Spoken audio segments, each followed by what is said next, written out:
Everywhere in Cameroon, the air crackles with defiance. What began as isolated murmurs of dissent has escalated into a national uprising. Streets barricaded, tear gas clouds swelling, and citizens, especially disillusioned youth, taking to the avenues with one demand echoing across provinces: enough.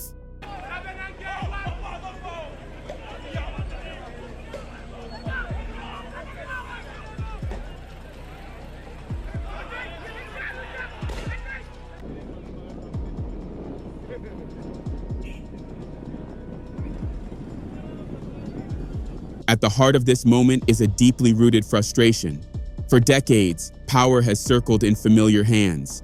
Economic stagnation, soaring unemployment, especially among the young, and crumbling public services have left many Cameroonians viewed not as participants in their state, but as bystanders. The October 12th presidential election has become the flashpoint. When opposition candidate Issa Chiroma Bakari boldly declared victory, contests over legitimacy erupted.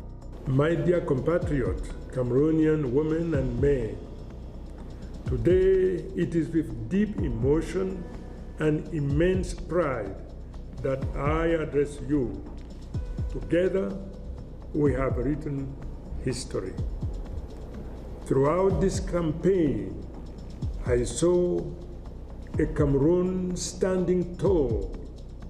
I saw women, men, youth, and elders braving threats, facing intimidation, yet remaining mobilized. I saw voters keeping watch in polling stations until the end of the night, protecting their voices, defending the truth of the ballot box. This courage, this determination will forever remain engraved in the memory of our nation. First, I want to say thank you to the Cameroonian people. Thank you for believing in me. Thank you for believing in us. Thank you for believing in change. Thank you to all who voted and to all who protected their vote. You are the true heroes of this victory. My gratitude also goes to all the men and women who fought this battle before me. Without your work, we would not be here today. For this, I say thank you. I also thank the candidates who have already sent me their congratulations and recognize the will of the people. Their gesture honors our democracy and marks the beginning of a new era where the unity of the opposition and the civil society becomes an irreversible force. I want to say it with gravity and simplicity. The people have chosen, and this choice must be respected. I call on all institutions, all administrative authorities, all officials, not to make themselves enemy of the people they are meant to serve. The time of fear, manipulation, and false calculation is over. The only camp that matters today is that of Cameroon. To our defense and security forces, I pay tribute to your loyalty. I call on you to remain on the side of the Republic and of the people. Do not let anyone divert you from your sacred mission to protect the people, not a regime. To the youth of Cameroon, I say, the future belongs to you. To our teachers, our workers, our farmers, our soldiers, our journalists, our diaspora, I repeat, you stood firm and you won. Together, we will turn the page. Together, we will reconcile our nation, rebuild our institution, and open the path to a just, dignified, and fraternal future. In the coming days, I will share with you a detailed report of your vote by region as compiled from the result publicly posted in accordance with Article 113 of the Electoral Code in polling stations across the countries and the diaspora. These results deeply moved me.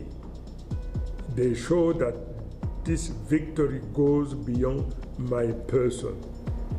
It is a clear sanction of the regime in place and a plebiscite in favor of immediate change because the victory is overwhelming. My dear compatriot, the whole world is watching us. History is observing us. Let us rise to the height of the moment. We call on the regime in place to show greatness and to honor the path of ballot box with one expected gesture, that phone call of congratulation, which will demonstrate the political maturity of our nation and the future strength of our democracy. Today, a new era begins. Today, a time for change. Long live Cameroon, long live Republic, long live the sovereign people. Thank you. Across Douala, Bonamusadi, and Makepe, residents erected makeshift roadblocks, only to be met with tear gas and forceful dispersal by security forces. The cry is no longer just political, it is existential. In a nation long fractured by conflict in the Anglophone regions, armed separatist insurgencies, and the threat of jihadist strife in the far north, many see these protests as a turning point. But this moment is also charged with danger. Authorities have a record of arbitrarily detaining protesters, even years after their arrest, and suppressing dissent through military courts. Meanwhile, the shadow of the Anglophone crisis looms, with civilians already bearing the brunt of violence, displacement, and state reprisals. Now, as security forces and protesters collide in the streets, Cameroon stands at a crossroads. Will power be restored to those it claims to represent, or will the voices of discontent be violently silenced? Le Cameroun est un pays de droit. Les instances habilitées en charge du processus électoral sont à pied d'œuvre et qui, à terme, permettront au Conseil constitutionnel de rendre public le résultat des élections. Nous ne pouvons donc pas comprendre cette effervescence que les uns et les autres veulent entretenir et instrumentaliser. De toutes les façons, les forces de maintien de l'ordre, en étroite liaison et synergie avec les autorités administratives, nous ne le permettrons pas. Nous ne permettrons pas qu'il y ait du désordre à Douala.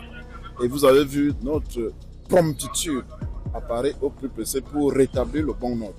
Et nous invitons les familles, les populations, les chefs de famille, les mamans, sages conseillères, à demander à leurs enfants de rester à la maison et à ceux qui vont au travail de vaquer à leurs occupations.